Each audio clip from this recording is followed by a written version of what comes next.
बोला बोला छठी मैया की। Presented by JSK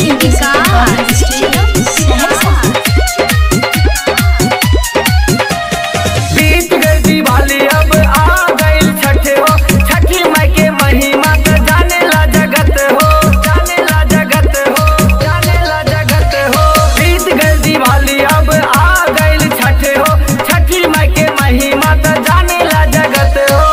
डीजे पर गाना सुनाता हो, डीजे पर गाना सुनाता हो, छठी घाटे छठी घाटे होई धूम धड़ाका हो, रब हम जम के पराका हो। छठी घाटे होई धूम धड़ाका हो, रब हम जम के पराका हो।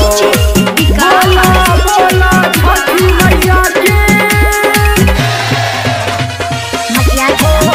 हम जम के पराका हो। ढेरे दिन से रख ले बानी पैसा बचा के, लाइव नागिन छाप पराका बजरिया सजा के, बजरिया सजा के। ढेरे दिन से रख ले बानी पैसा बचा के, लाइव नागिन छाप पराका बजरिया सजा के, बजरिया से जाके। रतिया बिताई हम छठी माई के घटिया, तू चला हमरा संगे बन के संगतिया।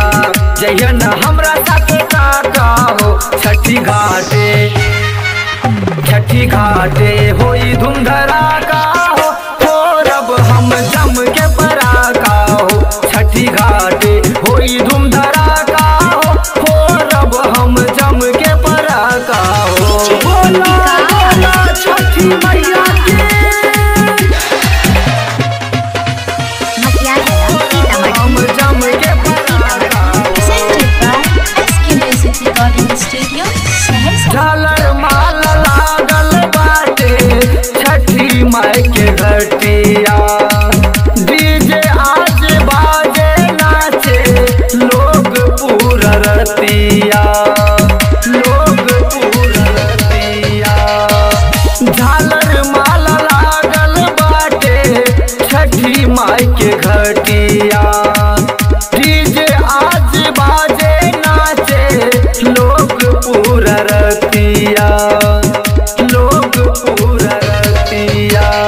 राजकुमार के गावल बाजी आज गाना, पूरा रात नाचब हम के करी माना। राजकुमार कहे बात पक्का हो, छठी घाटे छठी घाटे होई धूम धड़ाका हो, रब हम जम के पराका हो। छठी घाटे होई धूम